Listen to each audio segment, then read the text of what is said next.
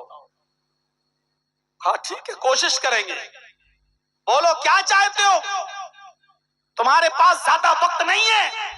اس نے کہا مجھے زیادہ وقت کی ضرورت بھی نہیں ہے، بس اتنا چاہتا ہوں کہ مجھ سے پہلے میری ماں کو تختے دار پہ لٹکا دو، بس اتنا چاہتا ہوں کہ مجھ سے پہلے میری ماں کو پھانسی دو۔